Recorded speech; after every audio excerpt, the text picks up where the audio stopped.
Do mene je prodrl glas. Si že budna? Ležala sem točno na sredini, kot na del.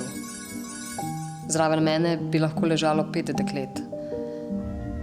Pomislila sem, da tako živijo bomboni v šumečih ovojih, dokler jih ne pojedo kakšna usta.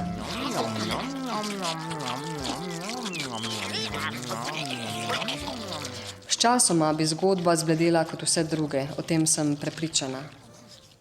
Vedela sem, vem, da ima vsaka stvar svojega gospodarja. Vsak gospodar ima pesti, past. Preizkusili bi me radi, zmedli. Mesto ni bilo kraj, ampak kazen. Prišla sem, da bi bila tepena namesto vseh drugih. Ni me bilo strah. Sem se pa vseeno vprašala, kakšni so meščani v resnici.